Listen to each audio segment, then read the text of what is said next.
Josef Mengele, el cruel médico nazi de Auschwitz.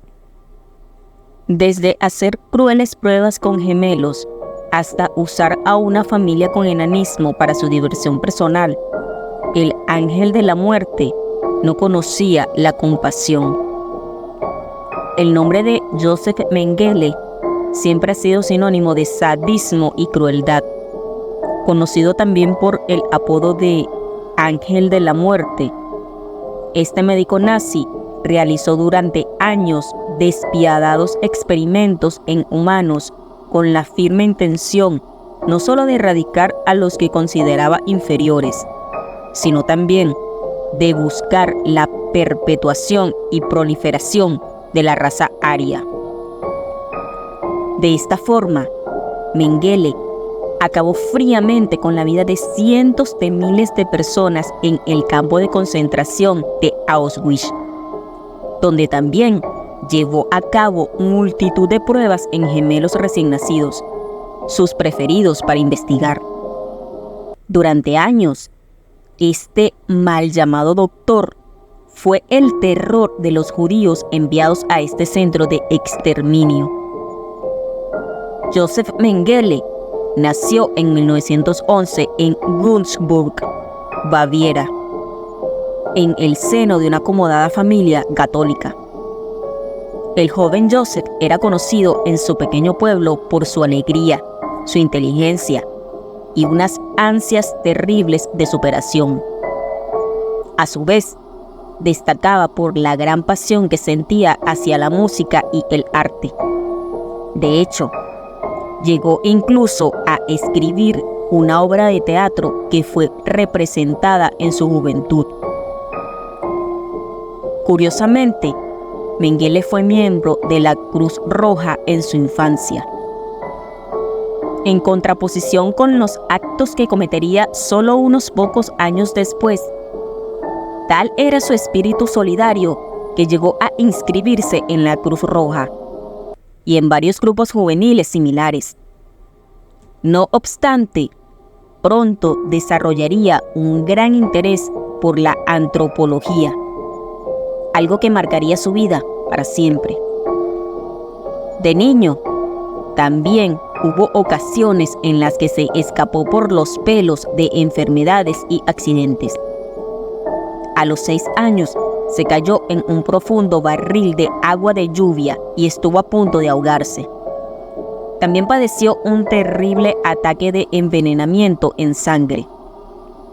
En 1926, el médico de la familia le diagnosticó osteomielitis, una inflamación de la médula ósea, que te puede dejar tullido en casos graves, pero a él no le produjo ninguna discapacidad significativa. Primeros pensamientos asesinos. A los 20 años, su interés por la medicina se hizo patente, aunque en una rama que no tenía tanto que ver con curar enfermedades.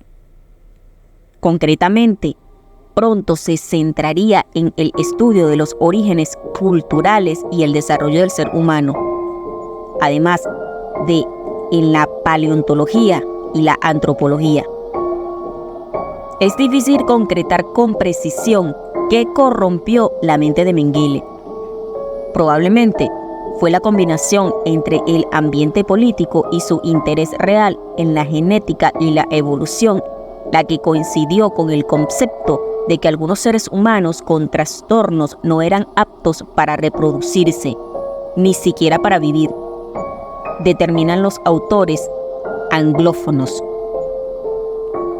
A esas ideas, Mengele sumó las de el doctor Ernest Rudin, personaje al que admiraba y cuya mentalidad era la de que los médicos debían apiadarse de aquellos cuya vida no tuviera valor, matándolos. De hecho, este médico fue el que sentó las bases de la ley de esterilización obligatoria promovida por el nazismo. Según la misma, todos aquellos que tuvieran, entre otras dolencias, esquizofrenia, imbecilidad o deformaciones físicas, debían ser asesinados para preservar la raza aria.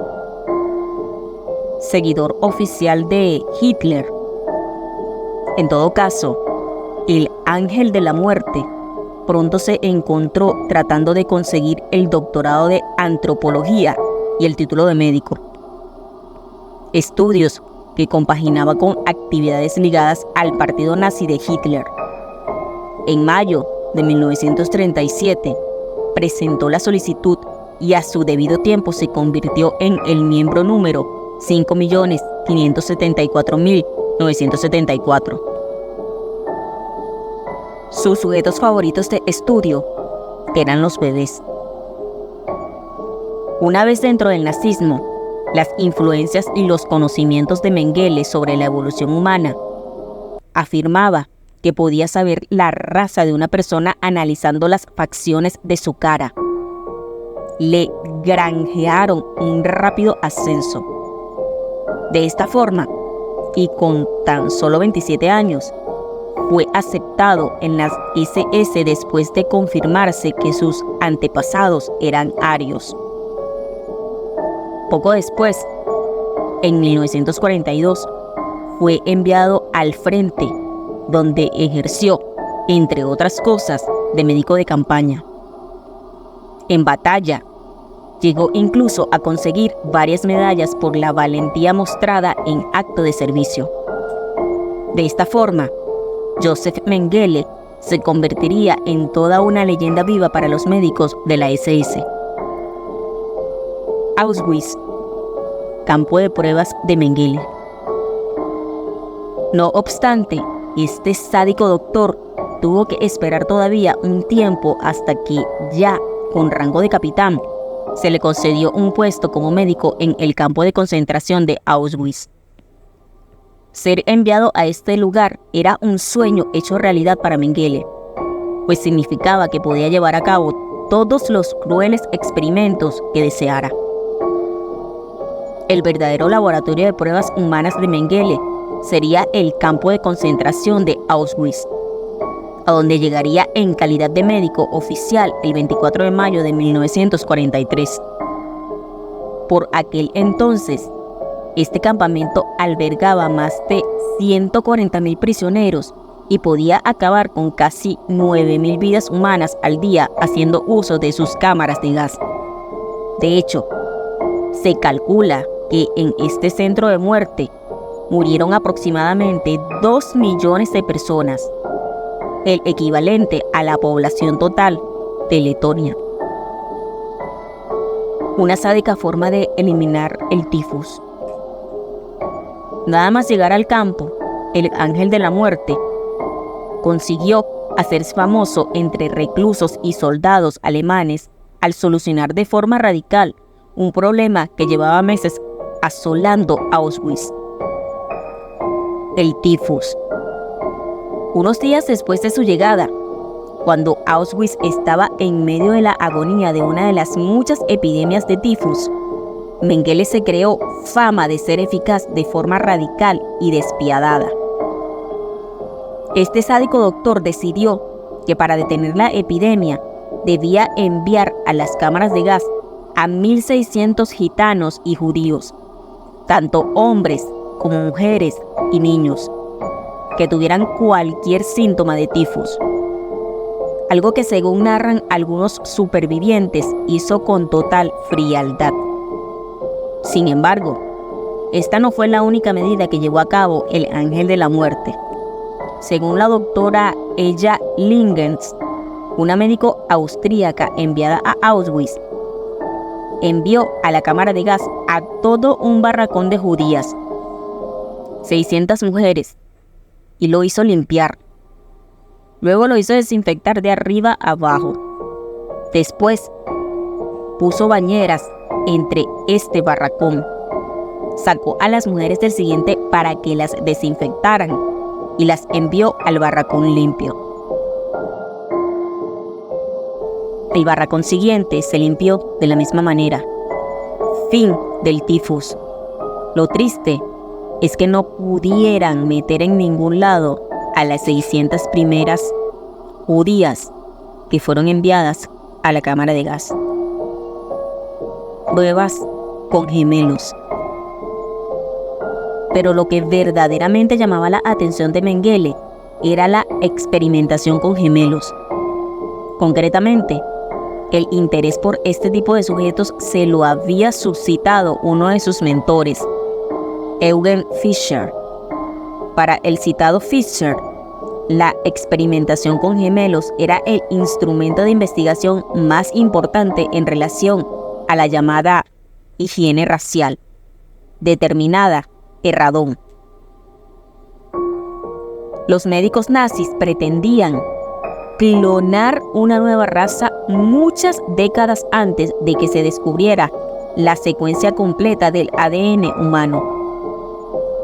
Creían que en los gemelos estaba la clave para la reproducción selectiva de la raza aria, señala el periodista español en su libro.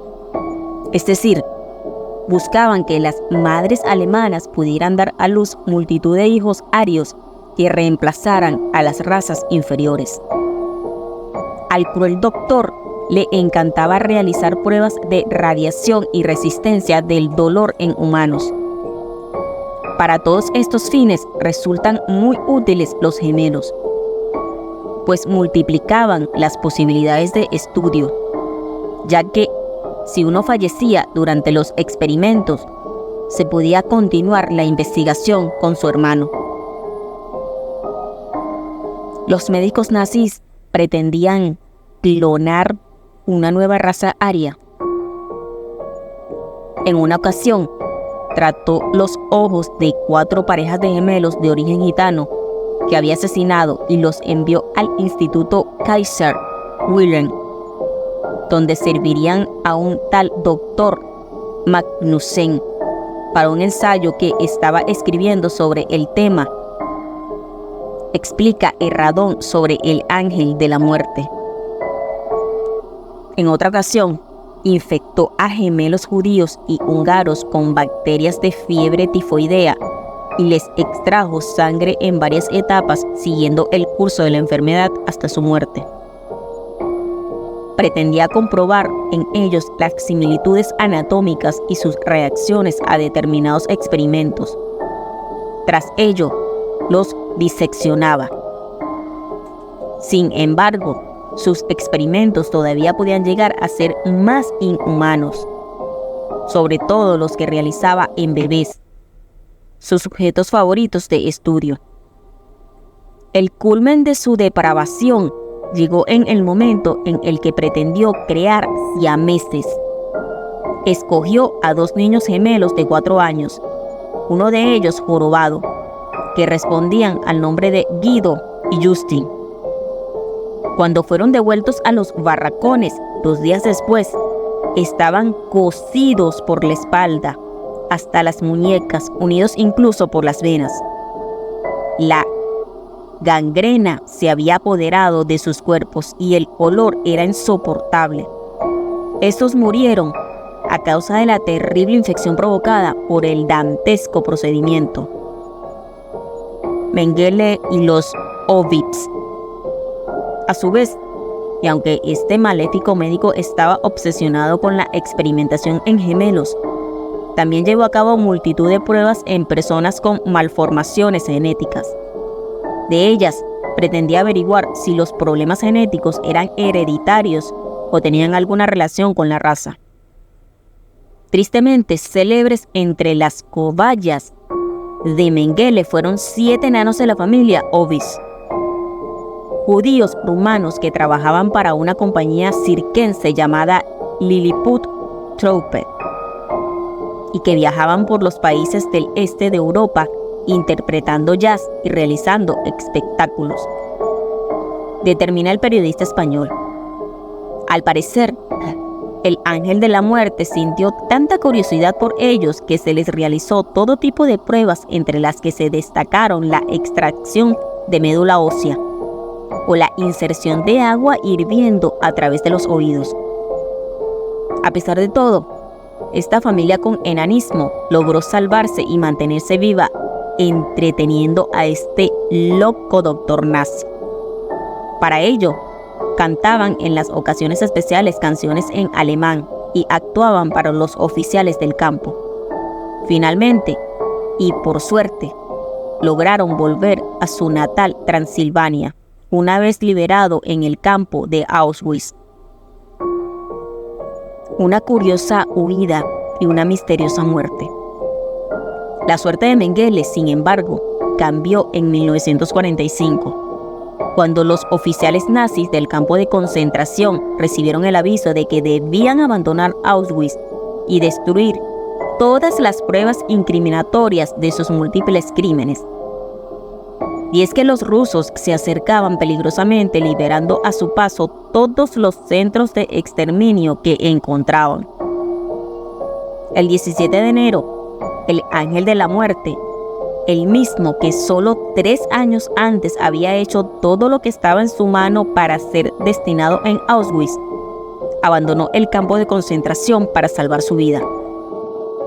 Con unos escasos 10 días de ventaja sobre el Ejército Rojo, se trasladó a otro centro de exterminio a 300 kilómetros. Sin embargo, tuvo que volver a huir al saber que los enemigos volvían a caer sobre él. A partir de este momento, la historia se torna algo confusa. Según la versión más extendida, Mengele huyó disfrazado de soldado de la Wehrmacht, Fuerzas Armadas alemanas, tras abandonar su uniforme de la SS. Sin embargo, fue capturado por los aliados que, al no conocer su identidad, le dejaron en libertad. En este caso, el destino le sonrió, pues pocos meses después, en abril de 1945, fue identificado como uno de los principales criminales de guerra nazis y se encontraba en la lista de la Comisión de Crímenes de Guerra de Naciones Unidas. A partir de ese momento, los aliados nunca detuvieron su búsqueda. Tras su improvisada liberación, habría partido hasta Argentina y Paraguay, siempre bajo la presión de estar perseguido por decenas de servicios secretos de todo el mundo. A partir de entonces, se cree que vivió bajo la protección de familias alemanas en Latinoamérica, para lo cual utilizaba un nombre y apellido falsos. Su muerte, al igual que su huida, no pudo ser más misteriosa. Al parecer, se produjo a principios de 1979, cuando vivía junto a la familia Bossert. Según los autores, el 7 de febrero a las 3 de la tarde, Mengele salió a dar un paseo junto a la playa con varios de sus encubridores. Alrededor de las 3:40 de la tarde, para refrescarse del sol abrasador, Mengele decidió probar las nuevas olas del Atlántico. 10 minutos después, se encontraba luchando por su vida. El joven Andreas Bossert fue el primero que lo vio, alertado por su hijo, Wolfram Bossert. Este levantó la vista y vio un movimiento violento del mar. Le preguntó a Mengele si se encontraba bien. La única respuesta fue una mueca de dolor. Bossert se metió en el mar y nadó a la mayor velocidad que pudo para rescatar a su amigo. Cuando llegó, la parálisis le había agarrotado el cuerpo. Mengele, tras realizar miles de torturas y protagonizar una huida de película, había fallecido.